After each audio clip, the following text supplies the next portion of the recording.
table. It's not round as you see, but anyway, an open talk with our closest partners, which are the distributors, and 3 distributors who are also exhibitors. All of them are here to speak with us. And we will be, of course, presenting, and I will be saying a little bit about all of them. And then we will go into a discussion, and you are, at any point, you are welcome to raise questions, or I know some of you have already mentioned little problems they have sometimes in the relation with distributors. It doesn't mean Tomas, Eduardo, and Ramiro are responsible for these problems or can answer them, but we can have a useful, hopefully, discussion and try to see things from both sides and maybe find solutions together. The whole day is dedicated to collaboration and partnerships. I will just say just a very, very brief thing about the whole program. So after this first session, in which we are going to explore our closest partners, the distributors, and see what challenges and what future prospects we share, we will have a coffee break. And then we will have a session on another tool for collaboration, which is Collaborate to Innovate. Matthias will be leading this session, and some of you know it very well because you have already done a project for Collaborate to Innovate. We will be hearing from 4 members that have been involved in projects and can present them. And then we'll have a Q&A and a debrief. And after lunch, we will have a bigger workshop on Collaborate to Innovate, which will take a bit of time, and we will be asking you to reflect on a possible future project. And the day will be ending with another, let's say, module on collaboration and partnerships, which is local partnerships, which are also very important and can build up your program and can help you have a more diverse and more outreaching offer for your audience. So we're going from let's say, business partnership to collaboration at national or international level among exhibitors, sometimes also with people from other parts of the industry, to local partnerships. And yeah, this is the plan for the day. So I'm very glad to introduce to you and welcome Ramiro Ledo, who is from Atalante in Spain, Eduardo Escudero from Contracorriente Films in Spain, and Thomas Ordonneau, who is from France. So we don't have only Spanish speakers. We will be speaking in both Spanish and English, I guess, if that's okay. And those of you who need translations for Spanish, please prepare yourself with the translation sets. Otherwise, it will be mostly in English. Just a second. Can you take this for me?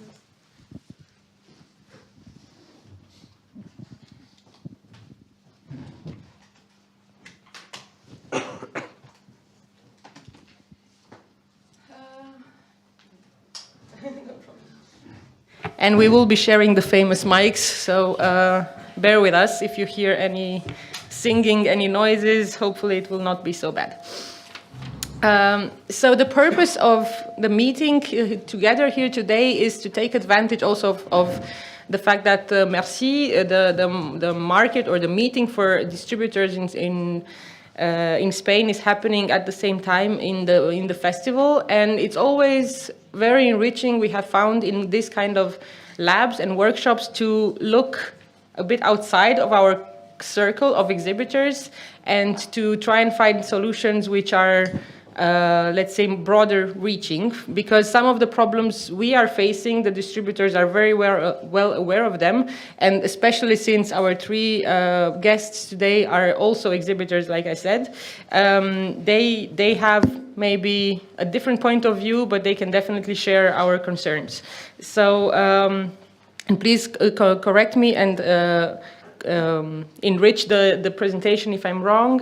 Shellac, so Thomas is a distributor, a producer, also working in VOD and DVD, so édition, and you also have a cinema that you are running, correct? The cinema is in Marseille? We are You have to press the big button. Okay. Yeah. We are running 2 cinemas, one in Marseille, one in Paris. So the cinema in Marseille is La Baleine. It's one single room with a bar and restaurant attached. So it's a business model which is specific. And the other cinema is in the Latin Quarter in Paris. It's an old cinema which is 3 screening rooms with 500 seats in total, and which is a very also specific business model because we are in the very competitive area of Paris. Right. And the lineup of films you're representing in terms of distribution and production is mostly art house, very author-driven films, if I'm correct. Yes. Okay. Yes. Then we have Eduardo Escudero from Contracorriente, also a distributor, also has this VOD subscription going on, and has 2 cinemas in Madrid and Barcelona, if I'm correct, 5 screens and 9 screens. Exactly. Thank you. And please tell us a couple of words about your lineup, the way the films you're working with, because it's a bit more diverse, I think. Yes. Hello, good morning, everyone. Thank you for inviting me to this panel, to this round table. Yes, we have a specific mix of product. We are going to distribute films. We are mainly, I would like to remark that we are mainly distributors. So we became exhibitors because it makes sense for us in a moment, but we are mainly distributors. I don't want to cheat anyone about that, and so we have a very focused mind on that part. No? And as distributors, we release films. We are going to release upcoming releases are films like Perfect Days, Wim Wenders, Teacher's Lounge, or La Passion de Tom Buffon. But in addition of these more art house films, we release local comedies, films like Sound of Freedom that has nothing to do with us, but this is an amazing success in Spain right now, or we release big budget animated feature films from M-Wave Studios, for example. Upcoming releases are Inseparable, so we make some kind of mix. In addition, I need to point out that we release too many films. We release more than, in theaters, more than 35 per year, and direct to platforms another 20 or something like that. So this has allowed us to create during the last 10 years a catalog of 2,500 titles. Not only releasing those titles, obviously we have been very aggressive acquiring library titles. No? So yes, and we have a cinema, really a very well-known cinema in Barcelona, Cinemas Verdi, which is part of Europa Cinemas. And it's 9 screens, and it's a temple for the art house in Barcelona, so it's a well-known brand. And also it's very well-known in Madrid, but not so, no, it's not the same level of in Barcelona. And yes. Thank you. Thank you very much. I will need you to turn off your mic. Perfect, thank you. That's very impressive, and congrats already for all your work. And Ramiro, sitting next to me, is representing Atalante, an art house distributor, and you also run a small cinema in Ferrol, correct? Can you tell us a bit about the cinema and about your lineup and your focus? Sure, good morning. I'm going to talk in Spanish, I think. A ver, nada, pues realmente Atalante es una compañía que tiene 2 años y medio, pues la fundé en el año 2020. Since 2021, after working for 7 years in Numax, it's a project, an exhibition project in Santiago de Compostela, and also a distribution project, in which the distribution activity was mainly residual, to call it anything. We had 2-3 titles per year. Yes, and that the daily exhibition allowed us to have only this amount of projects. So during these last 2.5 years in Atlanta, we've been increasing our team members. Now, at the beginning it was just me with a colleague, and now it's 4 of us, and we were realizing of our work skills to organizing the timetable. So we are releasing 4 titles each year, and this 2023 we will have released 10 different titles, recent titles, 3 heritage titles presented in these 2 last years, and a retrospective of Portuguese cine director who has many titles. Our distributor is independent of arthouse independent. It's not that common here in Spain. Our titles their trajectory are international, or Spanish titles that these international 10 titles that we will release in the 2023 are 2 Spanish titles. So we are focusing in international cinema and being able of working with arthouse Spanish filmmakers. We are competing into different awards here. The first one is music, the Angela, and also De Noche, which is the Spanish filmmaker, is Samsara from Luis Patiño, that won the award of the special award from the jury in Berlinale, next to a film we just released, which is Orlando, my politic biography, that also won in Berlinale. And as an exhibitor, Duplex is a project that is started in 2019, before the pandemic. It's a family theater room in Ferrol, which is a city with less than 60,000 people, and we built this. The men in Ferrol created this theater room so their 2 sons could work there, and at the end of the day, they worked in different things, and they weren't getting any income out of it. So in 2019 they decided to give it to me, so I changed the design and I started the webpage. We painted it, changed the flow inside the cinema, so just a small refurnishment. And on the other hand, we also have the audience. We had around 10,000 people, and we needed to reach to 30,000 to make it viable. And we almost reached this during the last year. We multiplied by 2.5, changing the programming to see if taking risk with also parallel programming allowed us to also opera programming or dubber films, and also original versions. But there was the audience complained because they were used to other type of cinema. So this is a way of also knowing your audience and try to also reach the traditional as well as the new audiences. And during the pandemic was, of course, a disaster. And we now are seeing that people are coming more and more. We are 80% over the last year's numbers, and we expect that during the next 2 years we are able to reach the level of a project that we should have reached previously or before.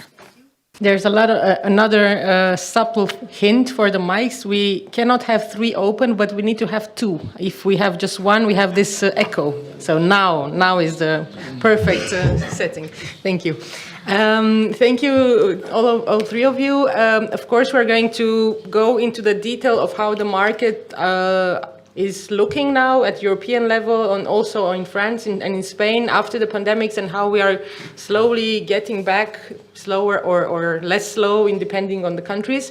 And we are also going to speak about how the lines in the cinematic field are more and more blurred, and the classical roles of exhibitor, distributor, producer, sales, and so on are getting all mixed up. But before we get into this blurring, let's say, of the lines scene, I would like to ask, you touched upon it a bit, but just that we understand a bit better your history. From the point of view of the exhibitor, we kind of like to imagine things that the distributor would like to have his films run as much as possible, and if it's not possible, he will just try to open a cinema so that his films can be on that screen all the time, or almost all the time. Of course, I'm half joking, but this is one way to look at things. Or as exhibitor, if you don't find the films that you want to screen, if they are not on the market, but what do? You go yourself into distribution so that you can obtain the films you want. So can you, each of you, very briefly tell us if you started as, we already know you started mostly as exhibitor and then went into distribution. Eduardo is the other way around. You're mostly a distributor with two cinemas. Why did you need to expand? Why did you feel you needed to go in the other field as well in order to do your business in the order you want? Yes, thank you. And when that Verdi Cinemas opportunity appeared, not so many years ago, because it was a cinema existing, a very well-known existing, created in the 80s. So we jump because the cinema was near to close, no, with a big bank debt, and we saw that it was not a pity, a dramatic situation, because it was one of our main clients, and how we can leave this cinema closed, no? So we really enter in this business for that reason. And in addition, as distributor, it has allowed us not only, but to make a lot of things, of tests, or to play with the audience, not in a good way, in order to know more about them. And we do a lot of things every week. We test. And in fact, perhaps this could be apart for other moment of this conversation, but I would like to bring this topic now. For example, we have created 2 FAST channels.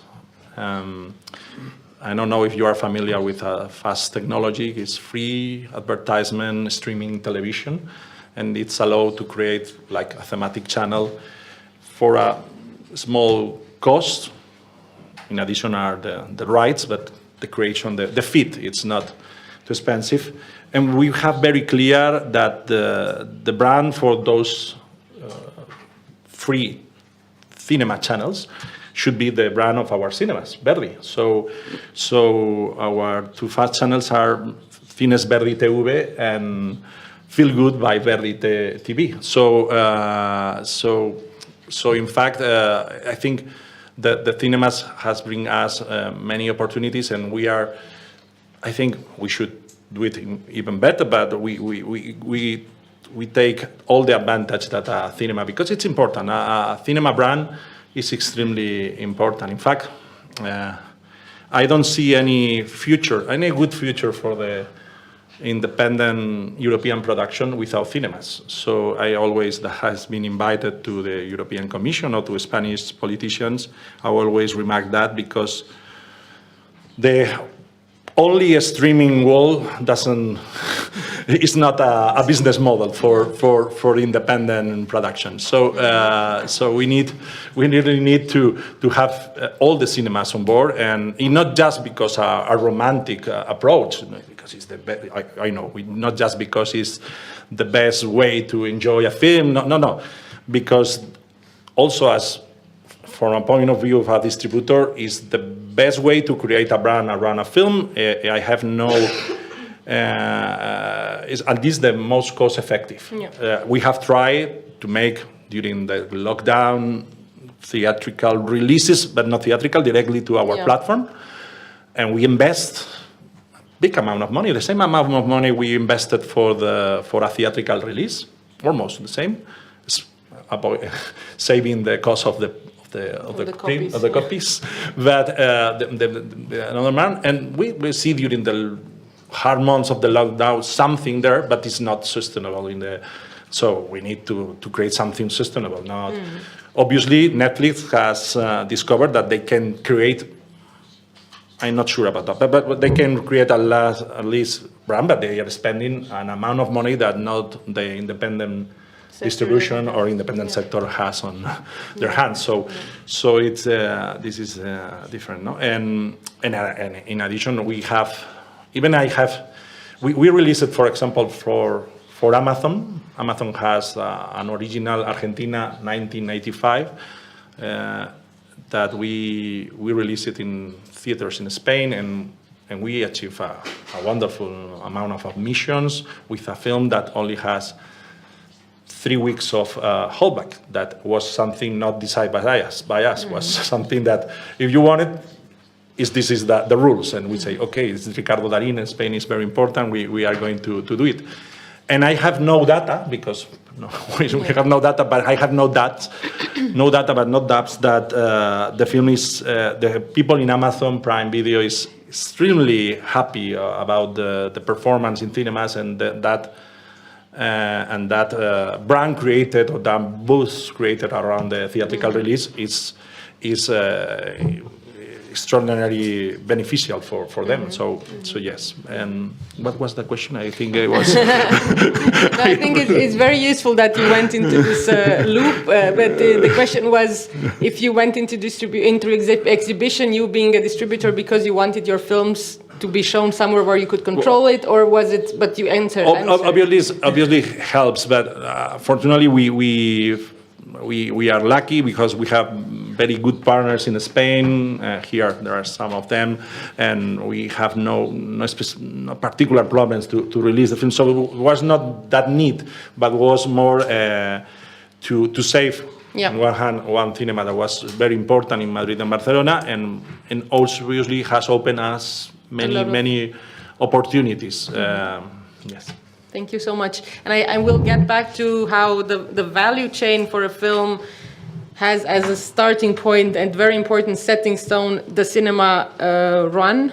And this is mainly the logic behind release, where, again, the lines and the way things are done is getting increasingly flexible, that the cinema run, even if it's not exclusive, even if the film can be online quite soon, is still something that creates value for the user and for the visibility of the film, despite the fact that you can find it on other platforms. Of course, it's not, the exhibitors don't like it when the film is on other platforms as well, but it doesn't completely annul the value of showing it in the cinema for the film itself, and of course for the whole exploitation chain.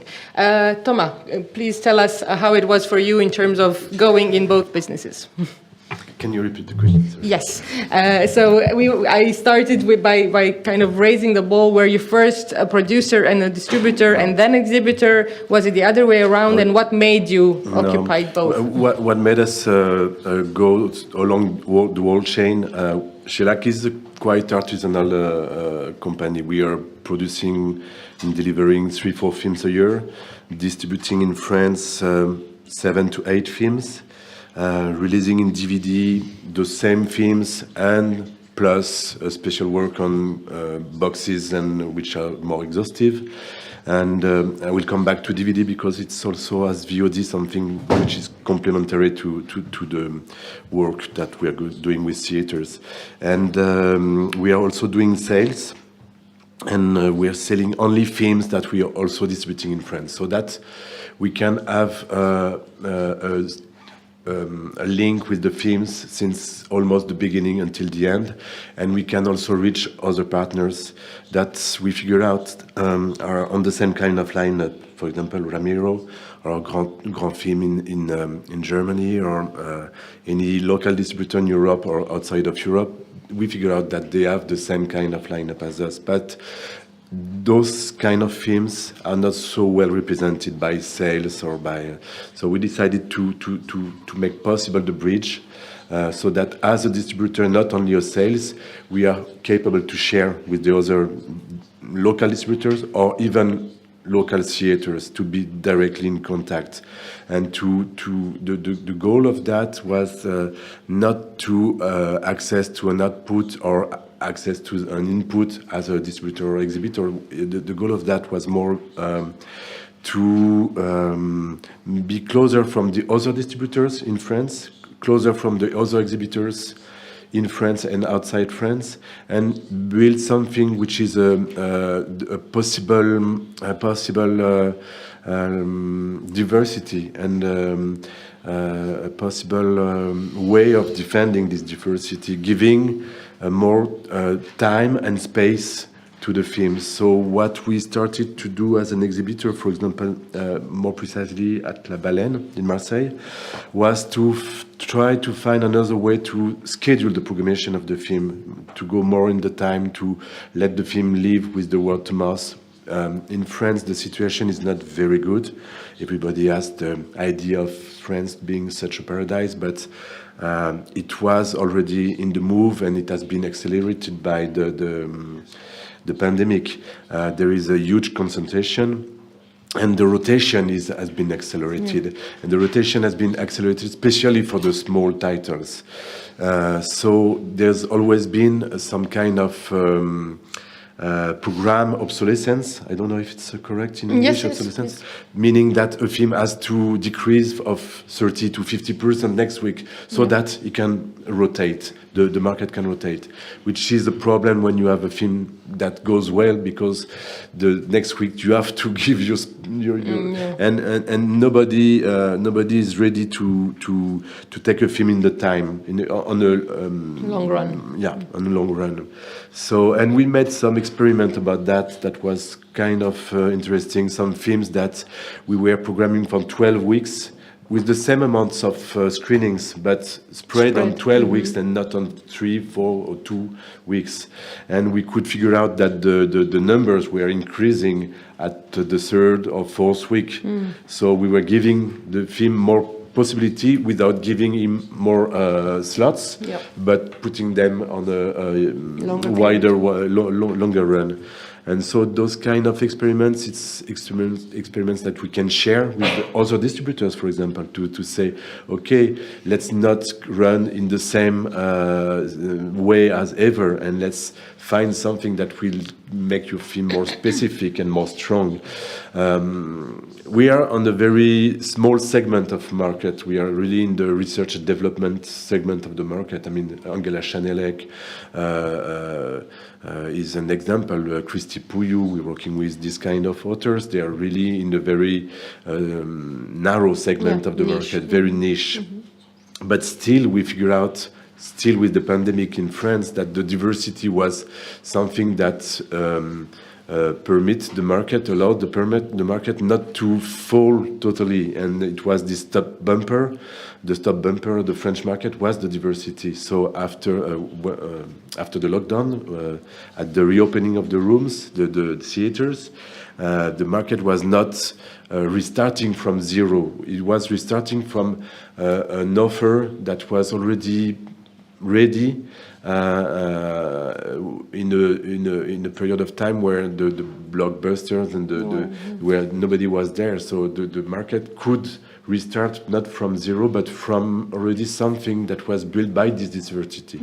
So we are really I am really stick to that. I am trying with my job as a producer, distributor, and exhibitor to organize and to collaborate with other exhibitors, other distributors, to maintain this and to find solution and to be sure that theaters remain capable to make their own editorial proposition and not the same program as ever, because I think it's going to kill us otherwise. We are using the fact of being producer, distributor, or exhibitor, and also working on DVD and VOD. On VOD, we are a very small player. I mean, we are not investing too much because it's. I mean, Eduardo can speak about that. It's huge investment, and you have to be very present to exist. But still, we are using this combination to to figure out also about the alternative way of distributing. So there is the main classical way in France, which is the national release on the Wednesday, and then you go to the rotation. But there are also alternatives way that are allowed for certain kind of films, combining DVD, VOD, and theatrical release, and we can really figure out that it can be very complementary. It can be, and we know that the platform. So, for example, we're releasing a DVD box of Paul Vecchiali, which is a very old, famous French author who died last year, and we're doing it in partnership with theaters, but also with Univers Ciné, as well as there is a DVD box, a Blu-ray box released, and the press is very focused on that, and they're interested. There is an event, and this event profits to the theater as well as for Univers Ciné or for us with the DVD release. So that's this combination which is also interesting. So for us, being distributor exhibitors is searching all the combination which are possible on French territory, but also outside French territory. Thinking a film, from beginning to end, and the fact that you are on all these stops of the life of a film, you are present there with your company, allows you to also, I guess, in the eyes of your partners, when you're trying to sell a film abroad or when you're trying to convince another exhibitor to take it, you have your own example to speak for, because this is something that always comes up when you're trying, for example, as a sales agent, to sell a smaller film, a more fragile film. The distributors in other countries will tell you, I have no chance, this will not work, it's too small.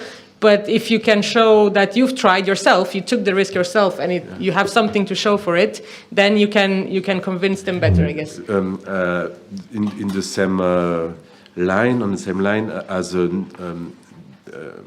an exhibitor being closed from the distributors, we had an example of organizing blind screenings for the audience, and so offering the distributors to give their films in very premiere, so that we can help them to market it.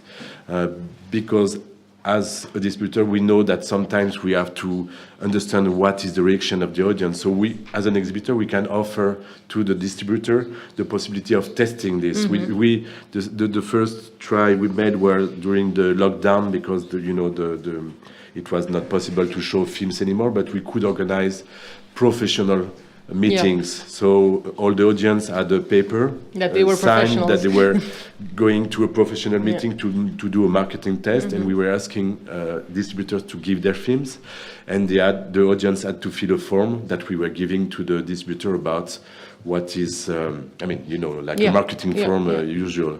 And so this is also going in the sense that we being close from the audience, being close from the each step milestones of the lives of a film, is allowing us to discuss our local problem and to share them with other distributors. And to be kind of a test ground for everything that can be done and all the combinations. Fascinating. Ramiro, let's get back on this mic. You mentioned that you're also releasing, now that Atalante grew in its distribution, let's say, activity, you're releasing classical films, remastered classical films. How did you find that model? Is it economically viable to release remastered classical films? Do you do it mostly for cinephile reasons, let's say, or is it a business proposition? Sí, bueno, es un poco todo, ¿no? Es aquí hay como un gran distribuidor de cine. We have a huge cinema distributor who has been rebuilt, which is, I remember that in 2016 that it was The Holidays of Monsieur Blanc was released here, if I can recall correctly, in 2016. And it was a moment that, for me as an exhibitor, it really caught my attention that, I was really glad that suddenly someone, a distributor, as the one we usually work with for the weekly release, they gave us all the permissions and all the help for having a regular release in a territory in Spain. So so you program your releases, but you can incorporate or parallel programming, remake, classical film. That this was something that it usually, to link to the previous question, is if I started as an exhibitor and I only had the initiative of releasing films. It was in 2015, a year in which I saw films in festivals, and many of these films were never had this release. And then we started restoring films and copies, and my job was mostly as an exhibitor and building this parallel program into my cinema, that I had to work with international companies, local marketing campaigns, that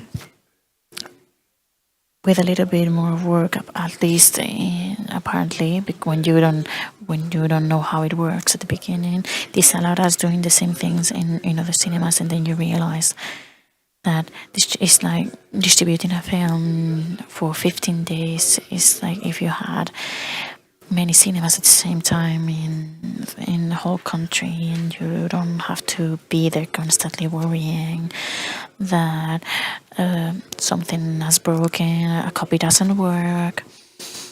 Problems that happen in our cinemas, issues that we all know. And going back to how we try to release this heritage cinema, our main goal is try to make it work in theater rooms as regular releases. I'm not going to say that it's the same as the recent releases, but our goal, our ambition is just to make it work in these cinemas for the exhibitors the same way that it works, the release works, even though you don't have to program it the same way. The experience we had with Os Verdesanos, which is translated the Green Years, the past January, it was our first try of releasing a classical film. We've been working with that for a year almost, and also with the rest of the releases, and trying to create content and new materials that maybe afterwards we don't really end up doing due to the production cost that they have. And we did release this with another 4 films, but in cinemas and other institutions that allowed us to show this without many income differences, many different costs among our commercial, without the experience that we could try. We asked the cinemas for giving just one daily screening in a good timing. And what we saw, that from all the cinemas that took the risk, because this is not something that they are used to, the film was in the program for a month in Madrid and Barcelona. So as the weeks went by, all these screenings were changing their time, and we completed the Dionysus with sold out rooms, and the goal wasn't to have the film in the programming for months, but for us it was very interesting as a team. And this distributor, we are people who we've always loved cinema. Me, for example, I end up in the exhibition more as a casualty. I was doing my own films, and at the end I have always been programming in club cinemas, and our profile is this helps us to enjoy a little bit better what we do, and being able to combine it and learn, combine it with recent films. And this also allows us to create our identity that reinforces the editorial line that we work with. I don't know if it has to do with the question, but I learned how to distribute, seeing what the rest of distributors did when I had my cinema as exhibitor. All the campaigns, the posters, the mails you get, and and so on. And I always link this to a publishing house, for example, of books with different lines and different ways of working. In the heritage film, this allows us doing this. Very much. We have in the beginning said that the lines are getting blurred, and we've now witnessed three examples of this concentration, or let's say exploration of other fields from players in the industry, which are turning up nice results. I guess we can state for sure that the pandemic has accelerated this movement of people trying new things in the industry, trying to go against the classical rules and release day and date or make a different campaign. And we have the three examples from the table. There's some examples in the room, also exhibitors that are part of bigger companies that also have distribution or festivals. If I'm thinking of Claudia with TIFF or other, I know that the colleagues we visited yesterday from Casablanca, the owner of the cinema is also a director, and they're also producing, I guess, films, or at least releasing some of his films. And if we go beyond, of course, our little room here, we can think of Mubi, which is a VOD platform that releases in many territories some of the films. We can think of theaters that go directly to sales agents because the films are not distributed in their country, and they buy films from sales agents to just have, let's say, a couple or 5 or 6 shows in the cinema with that film. So in a way, making the job experiments are leading to great results sometimes. But is it, in your opinion, and maybe we can start with you, Eduardo, because you have the biggest, let's say, share of the market in Spain, does it also lead sometimes that people are entering fields where they don't really know what they're doing? Do you feel like that all this permeability between roles, it's sometimes having adverse effects that an exhibitor cannot know so well how to release films and vice versa, for example? No, I don't think so. I think that one of the people who should know better how to release a film should be an exhibitor. So, no, I don't think so. However, because now the access to the release, it's so cheap, because obviously the copies has almost no cost. I could release the first communion of my daughter in cinemas, the video, very easy with a very small amount of money. So, but there is no filter, and perhaps the exhibitor should put that filter. But I'm not the one to say to any distributor or to anyone what they should produce, what they say sell internationally, or what they say they should release, no? Because there are many examples of things that were not obvious after perform better. But most of the times are at the contrary, no? Things that don't look good don't perform well. Yes. So yes, no, I don't think so. I think that, but it was a fact in France. Yesterday, Comscore told us that in France, till now, till last week, there has been 619 releases since January till last week, and in Spain, in the same period, 589. So too many releases, and it's impossible. At the end, in Europe we produce around 1,500 titles per year, and I understand the local policies, the national policies to push their local production, but at the end we have 1,500 titles. So when sometimes I approach to the Creative Europe program and these European politicians, they say, no, we need to produce more. No, we don't need to produce more. We need to produce better and perhaps bigger, but not more, please.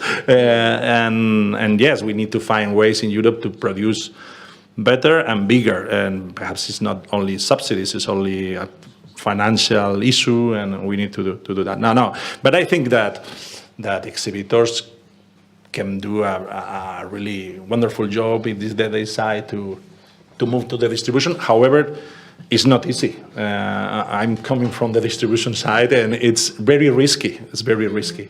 Today we released a film that was the opening film of this festival, Movie Teller, directed by Lon Sheffield, and it's our production.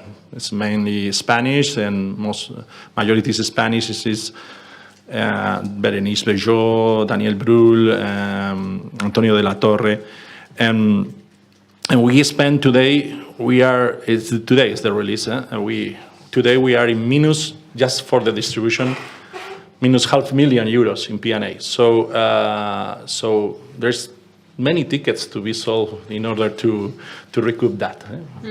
So it's a risky business. It's true that the reward can be important, and also we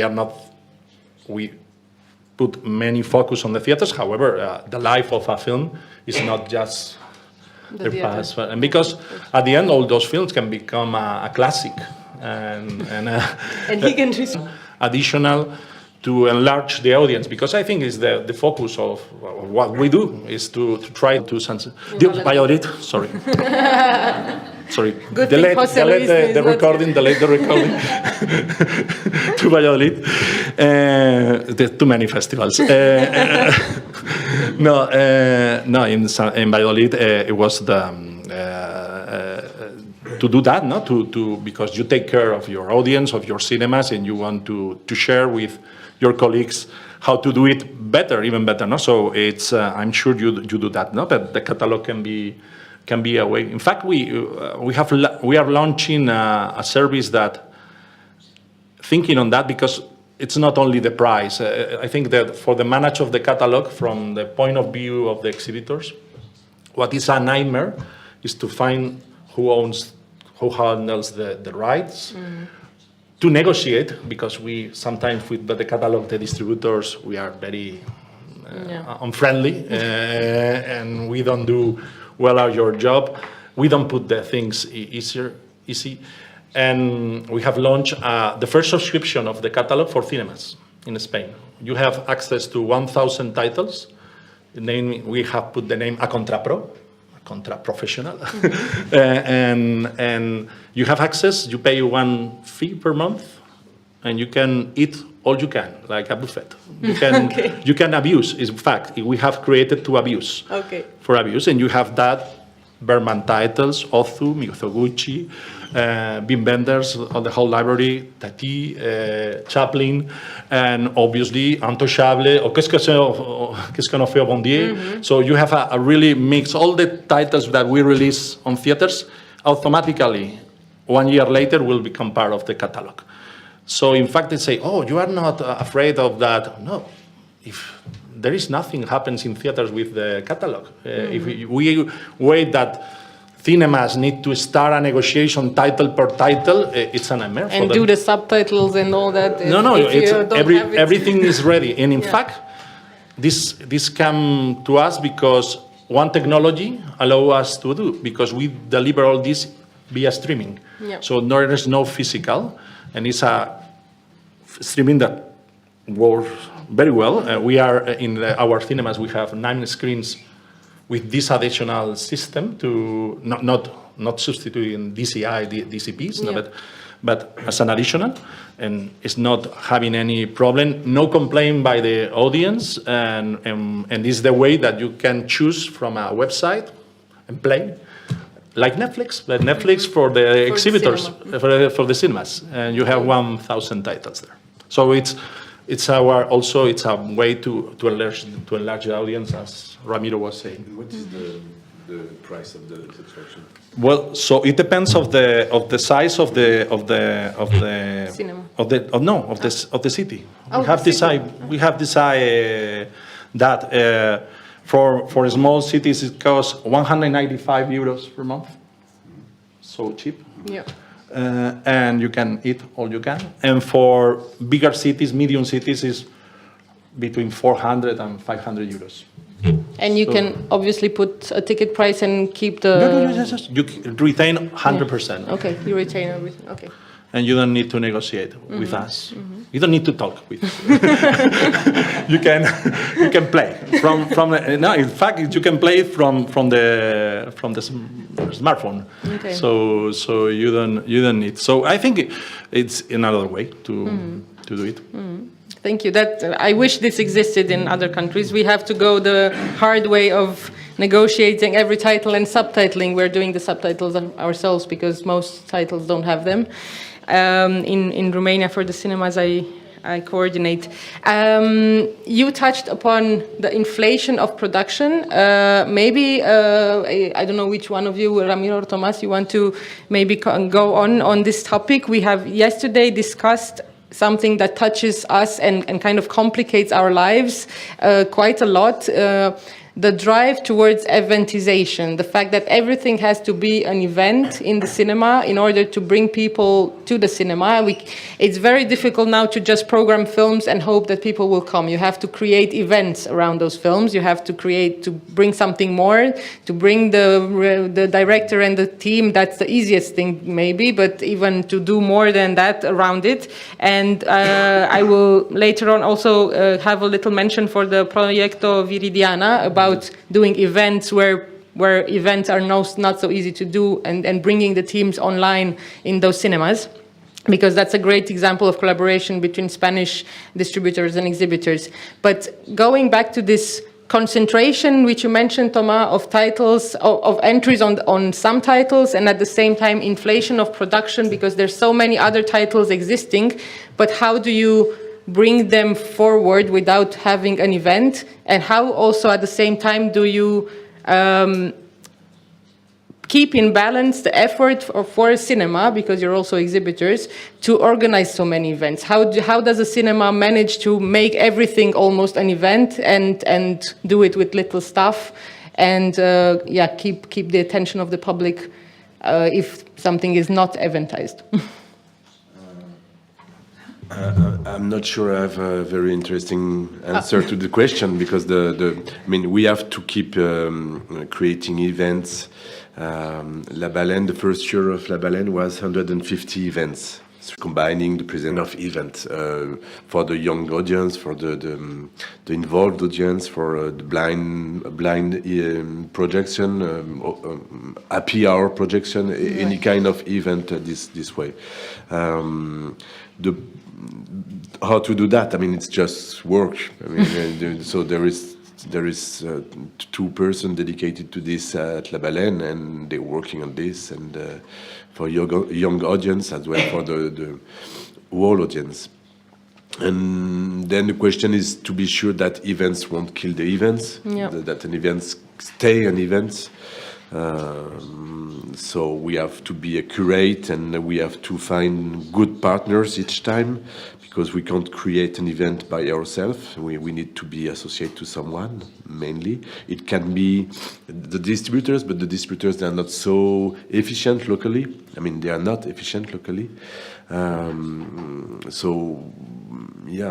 That's my answer. I don't know if it's enough, but and what was the other part of the question? It is in the part. What we're mostly interested in as exhibitors is we feel that we have this extra burden of doing all these events, and as you said, most of the times, the distributor cannot be very implicated in this, or if you have this feeling, yesterday we spoke about a bit about this, that it's more and more pressure on cinemas to deliver events rather than screen films, and the core of our job is kind of shifting towards events, and we are not necessarily equipped in terms of staff and equipped in terms of communication means to deliver this all the time.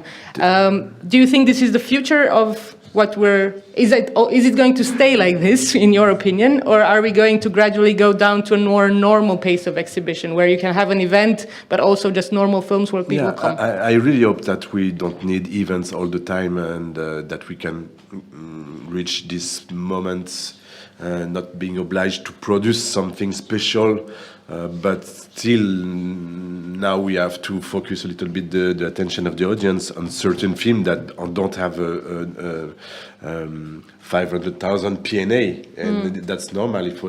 There is two different way of playing the game. Just to come back of the good point of being as well as a distributor and exhibitor, and not being but understanding the concern of each one. When we have a title that needs to work, especially on events, we're preparing the release in end of January of a documentary which is about feminine corpse and then about blood, about building a society together. So reaching many topics. We have one person in Paris, in the theater of Paris, working on the communication, and we have one person working on the communication for the distribution.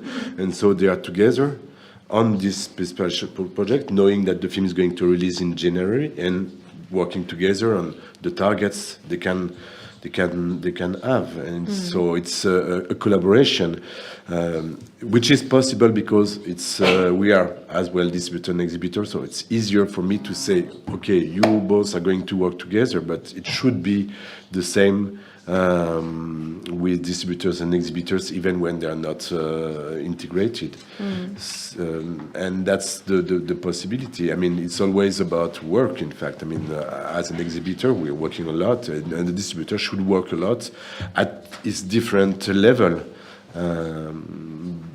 That's it. Sometimes, in some investment is necessary, but is not pertinent for all the kind of release. For some kind of release, you can invest, but you will lose your money. You won't have no recoupment of what you're investing. It would be crazy. So you have to work. When you should have money. There's no way around it. You have to work. Because you spoke about investment, I want to go back to Ramiro now. You mentioned you have this goal of 30,000 admissions, which would make your cinema in Ferrol viable. And obviously you're striving to achieve that. And at the same time, you're distributing films which are sometimes, I guess, more niche, fragile. How do you balance this act of wanting to fill your cinema with as many admissions as possible in order to keep it alive, which most likely cannot fill the room so easily? How do you walk that line?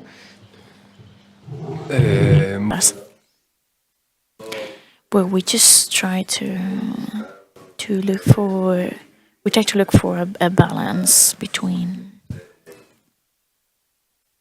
so the programming can work. Of course, for me, there are many films that such as Atalante that we regularly release, but it's very complex because, for example, it depends a lot on the identity of the cinema, on the population. When in Numax, in Santiago de Compostela, in the previous project that I had, it was just one room with 70 seats, and this was only one programming, and you could only choose one film per hour. And in that context, what we mostly did was precisely these more specific films, or there are films that are harder to distribute with irregular releases, but working very well locally on an audience level, or talking with associations, or having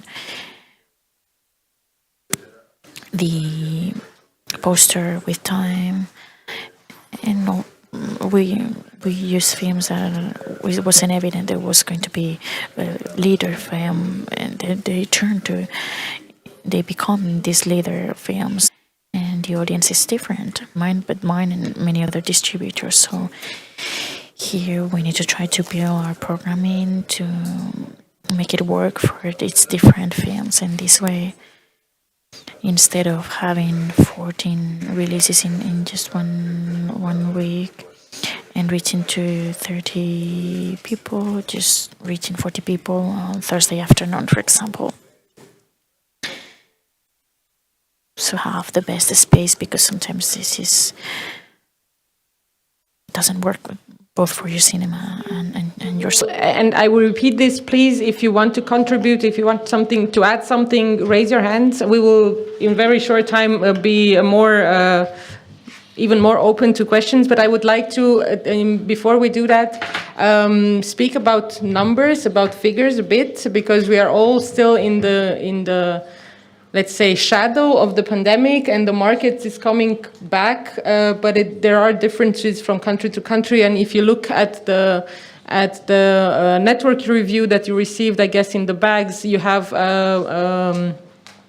little tables with the information by country, and you can see how the figures of 2022 are different in each country. For example, the country I come from, Romania, we almost have the same admissions as 2019, 1 million shy of having the same numbers.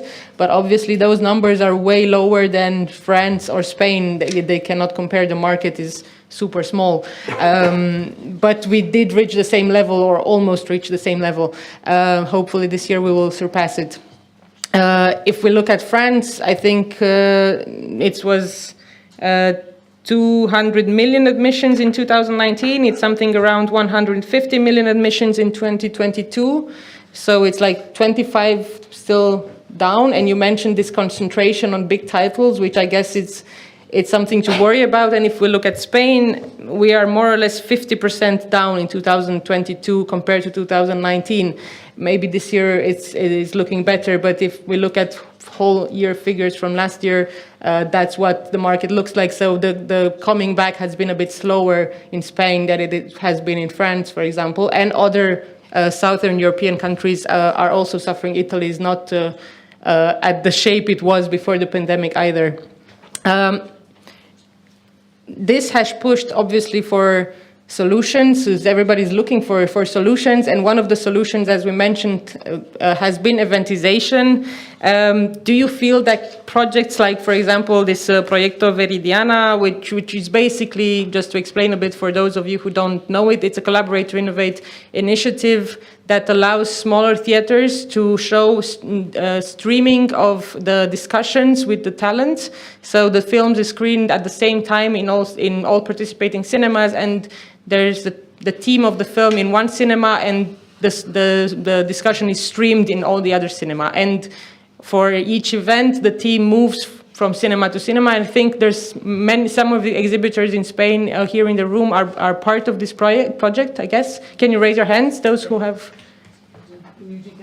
You began, okay. So this is one example of collaboration. I'm sure there's many others, and obviously there's also what we have been talking about this whole hour, the fact that you are expanding your domains, all of you. Has this worked so far, Eduardo? Do you think you're doing everything you can? Obviously you are, but do you think there's other things in terms of maybe law or systemic changes that could help?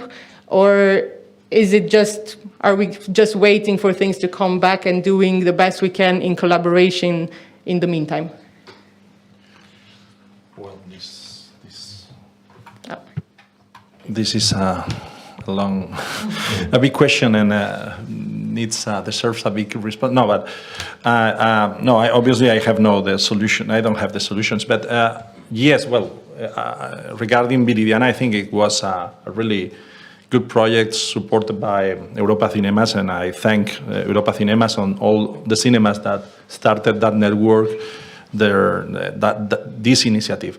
I don't know if you are familiar with that. The idea was to bring to one cinema outside Madrid and Barcelona, because obviously we have all the talent there, and to produce a Q&A after the screening, and the screening from a city, not Madrid and Barcelona, different city.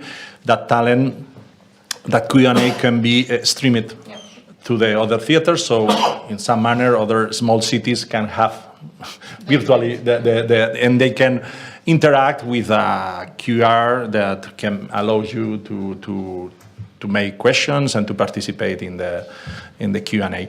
So it's a great idea. Unfortunately, the concept was to start in and not to have the support year after year by Europa Cinema. So now is the turn of the distributors with exhibitors to push that project, because there is no subsidy coming.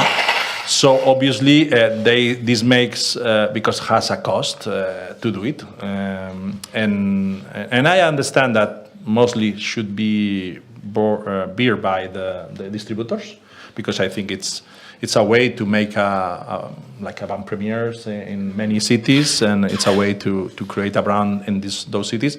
However, it depends of the work that the local exhibitor does. I have no doubt that Mariluz now is going to provide a wonderful job there, and all the cinemas many of the cinemas, Renoir, that are participating are doing a great job.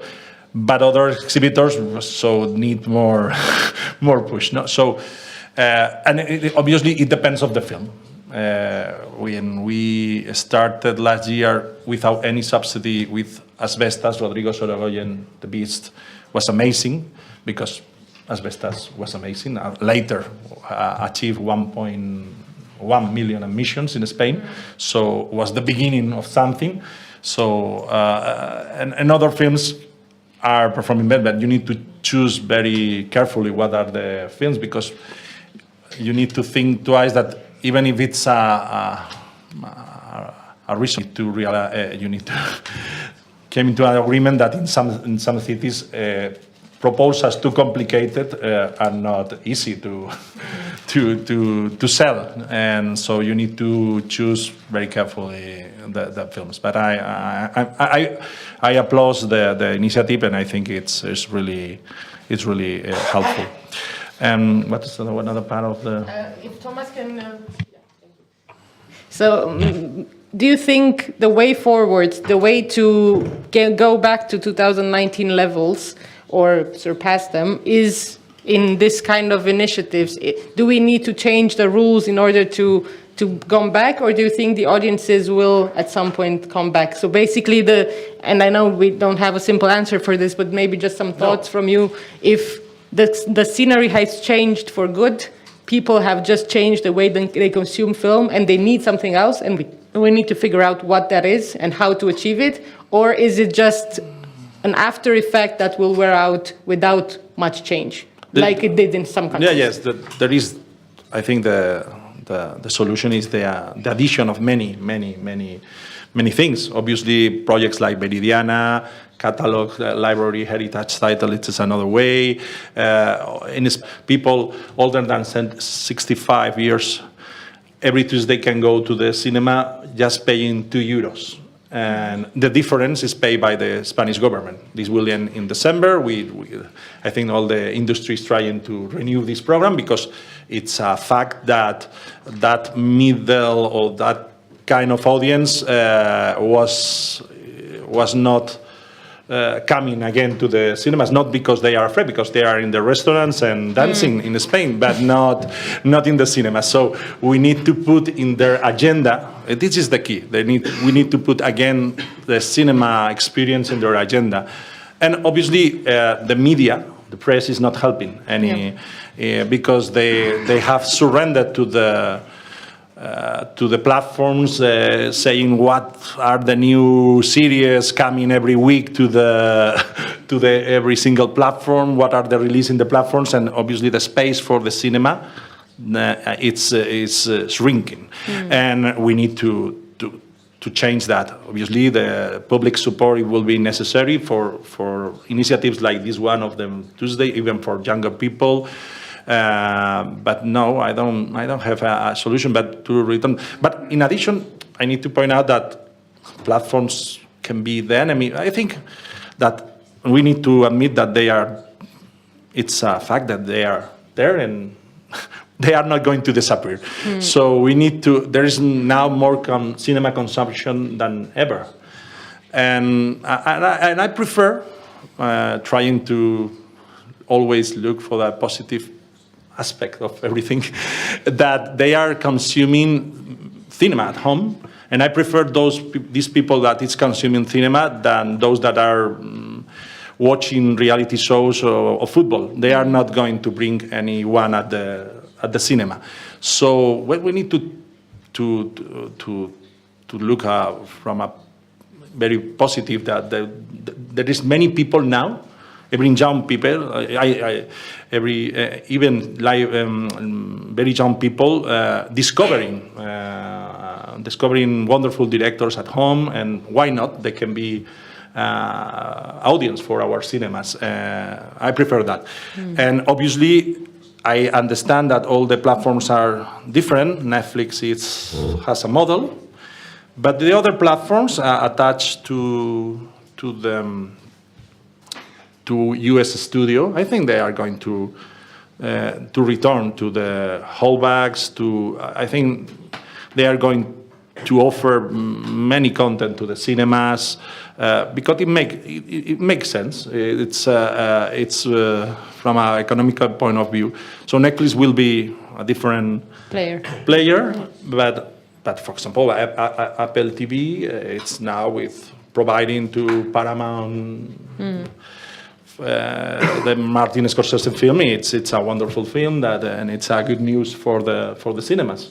So I think we need to find also the ways to cooperate with the platforms, and they can provide wonderful content. Not only films, also why not to release on theaters, because theaters provides the best experience. TV series, and why not? So. Okay, thank you. Maybe before opening, we will have 15 minutes at least for hopefully questions or remarks from your side. Thomas, just for the final question, everybody's in Europe tends to look at France as the model, as the big brother. You have the biggest industry. You should be the one providing the solution. I mean, not you personally, but France, obviously, the one providing the solutions and showing kind of what can be done. But you seem to be less optimistic than that in the French model for the moment, at least. Can you share some thoughts about where this is going? Is it the feel within the French industry is that something has shifted forever and you need to find a new way of doing your business, or are you a bit more optimistic than that? No, I'm neither pessimistic, neither optimistic. Until now, the obsession of the French market, as every market, is to reach the level it was in 2019. Yeah. I think now it's 10% late for this year. This year. So they may reach it almost, depending on what's happening with the 3 coming months. But it's true that we lost a lot about diversity, and it's the balance in the structure of the numbers is not for them to calm down a little. Then we will be in some kind of, it will cool down a little bit, and the balance will reshape itself. Yeah, and because in a pessimistic point of view, I think that cinema has something to say strongly, and that's true that we can figure out that now the big players, they are coming to the hold and saying, okay, cinema is something very important. They were not so solidarious during some years, but they are coming back. I mean, they have their own things to defend, no problem. But I'm totally sure that France was strong like this because, and is not anymore strong like this because it has this diversity. Really, I think that defending this, even if there are small numbers, really small numbers, but it's build an audience, and the education of the audience in France has been done since 50 years now. It's 50 years of work about this diversity, creating a debate, going from big titles to very small titles, and this is very important. I really think that if we lose that, we will be in the same condition as some other European markets that have problems, and so I hope that it will come back. Okay, thank you. if you have, as I said, remarks or questions, as some of you have are also could have been on this table. You have the two hats, distributors and exhibitors, or other hats. So. Yo creo que hay una cosa que tenemos que nombrar de otra manera. En principio me había enfadado mucho, pero voy a tranquilizarme. Consumir cine me suena fatal. Se consumen películas. El cine no se consume. El cine es en las salas de cine. Entonces, en Europa Cinemas, precisamente en la reunión del año pasado, en una de las ponencias, lo que más se defendía era que hubo un italiano que lo dijo: por favor, descartemos hablar de cine en casa. No, en casa se ven películas.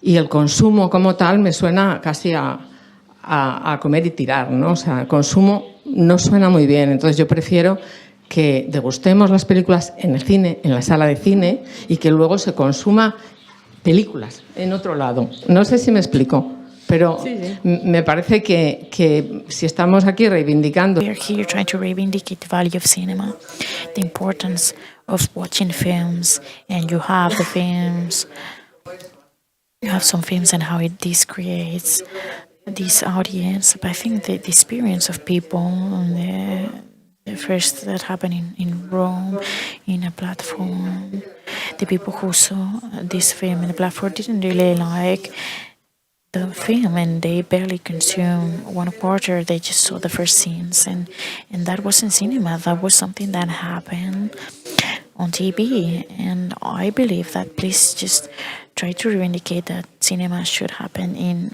theater rooms. I remark the importance of the cinema. Yes, of course, and the point is that it's a semantic question, but obviously that can be important. I take note for the speech, but in fact, I remark that we need to face the reality that in any manner with this big production level, with these so many titles and that rotation that he explained us very well, there's many films that skip pass through the cinemas very fast, too fast, and there is no way. Even there are always every week in Spain and probably in other countries 3 or 4 films that you should not about the 15. I'm not saying that the 15 are equal, but at least 4 you can enjoy. And obviously, if you multiply that every week, every month, you have almost 20 films to go, and it's impossible. So it's impossible. So hopefully that those that are unable to go to the cinema, because they go to the cinema, but to enjoy other films, don't choose the others, even if they go once per week, it will be wonderful that everybody goes once per week. You know? They are missing 20 films per month. At the end of the year, 240. So even in that case, be human rights. But I really like just the fact of reivindicating cinema in rooms. But in fact, let me say that I'm mesmerized by all you offer. I'm impressed with all your heritage films. And I believe that we all citizens have the right of going to the cinema to watch these films. Because as you can, for example, buy a book, and it doesn't mean because you live 70 kilometers away from a cinema you're going. Million of Spanish inhabitants has no cinema close of 30 kilometers. No, are far more than 30 kilometers away. So more than 20 million or near 20 million people. So it's many people has the option to go to the cinema, and among those cinemas that release films, not all small cities release all the films, all the independent productions. So yes, but yes, we are in the same boat. We are in the same boat, Mariluz. I want just to add something about that, because I totally agree with you, Madam. That I think we totally agree, all of us. Consuming is not the proper word for cinema, but still, as it is, cinema has always been mixing art and industry. And we have to accept that. I mean, I even if it's not my position, I have to accept that there are films and cinemas just for consummation, in a way, like popcorn cinemas. And it's fair enough, because cinema is also a market of proposal. The more we offer, the more we create audience. And so I would say that, yes, we should build more cinemas, and more cinemas dedicated to consuming cinema, and more cinemas dedicated to editorializing cinemas. Thank you. We have a question in the back, please. I have a bit practical question as Very well. exhibitor, and I would like to ask, where, being art house cinema, just exhibitor, where is the beginning of the chain as distributor, and what kind of films you would choose first? Okay. You want to ask somebody in particular? I don't know. Maybe Ramiro. Still not forgot this. Well, this you type. were the most recent one, I guess, who started. So. See, if I didn't understood, if I understand bad your question is how will you start to distribute from being an exhibitor? Yeah.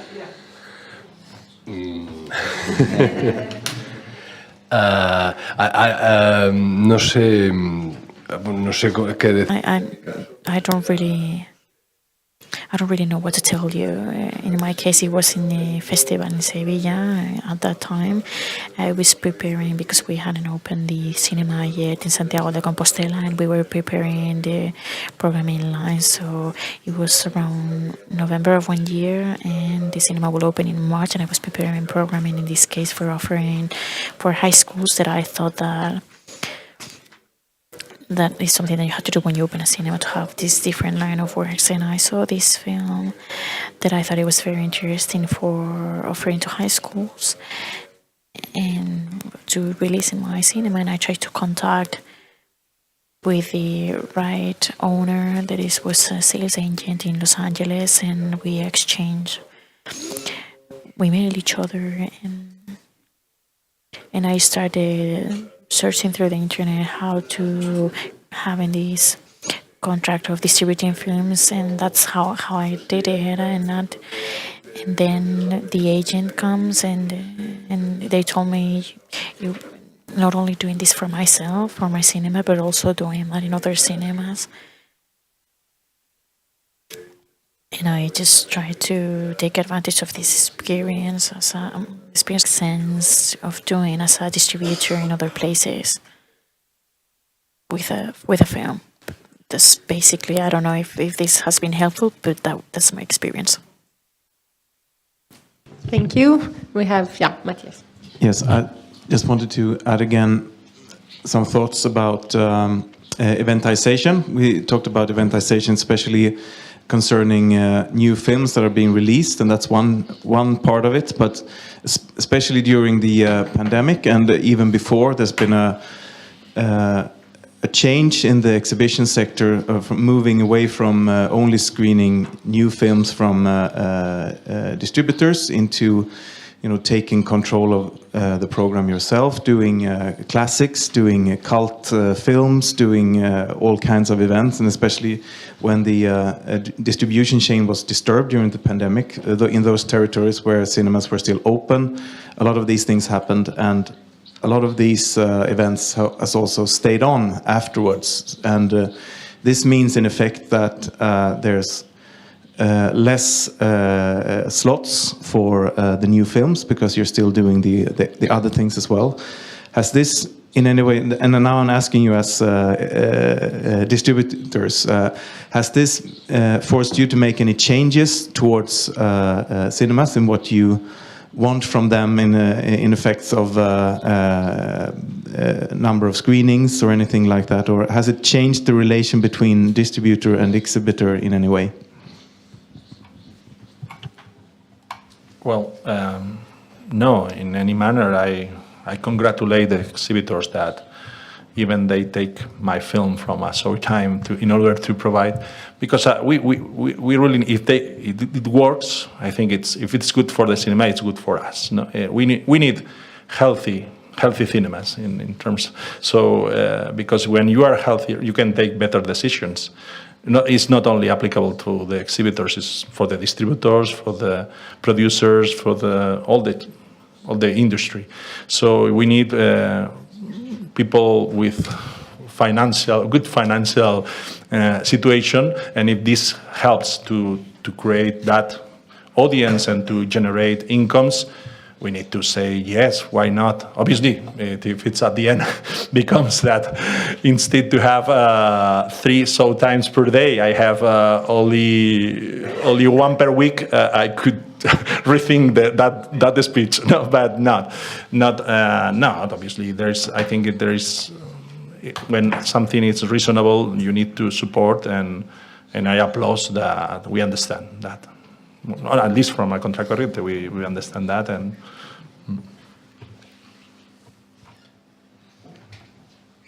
does anybody want to say more? I'm not sure I got the question right. It's mainly, so just to sum it up, because there's so much eventization and because people expect from cinemas much more than they did before the pandemic, let's say, or before like 10 years ago, the slots we can offer to just regular screenings have decreased because we have to keep up all these events and all these things. So as distributors, do you relate to cinemas in a different way in terms of what you ask, in terms of numbers, how many runs each film should have and so on? No, we are not in this position so we have to adapt ourselves to the situation. But in France, I would say that the cinemas, they have less slots for the event, screening.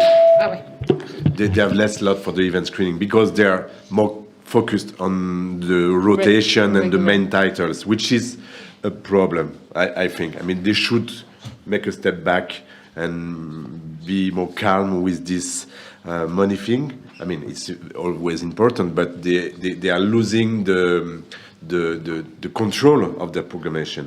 Yeah. They are losing the control because they are not capable to produce events anymore.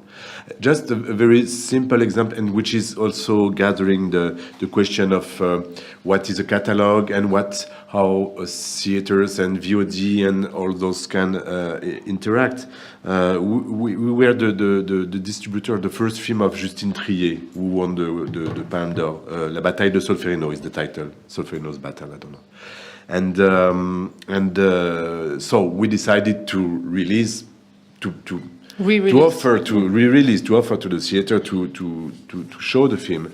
And some of them were very happy with that because she had a statement when she received the Palme d'Or, and this statement was also saying that she was coming from somewhere, Acide Programmation, which in France is cool, it's okay, but it's not so much.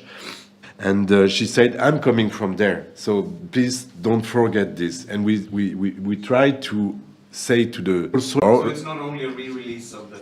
Yeah, no, it's cinema. Yeah, and our theater in La Baleine, and some others can have the film VOD. Some can consume films, and some want also to be in a specific moment to see what cinema can bring to them. And so that was a good example because most of the theaters could not reach our proposition because they were afraid of VOD and make 2, 5, 3, I don't know how much special screening of the film saying, look, 10 years before it was this film and we were there, which is problematic. Not that common. This eventization is not the Europa Cinemas network. It's something that we're used to work with, but it's very linked to art house cinema. Are willing to do this eventization job with the cinemas that are not able to have that. marketing. Also, when it comes to the relationship with the distributor, with the exhibitor, for me, I think I'm even glad that it exists. It's not just they don't leave room for the screening, or the releasing, but when I'm going to have a release, is to know that there's a cinema that is fighting for this film, and I think it's great. Oh, sorry. Despite the fact that I would also like to think that it's a way of that it's something that, well, I don't know, because due to the question if something more of the circumstances of after the pandemic, that everything is a little bit more eventicized, but I would like to think that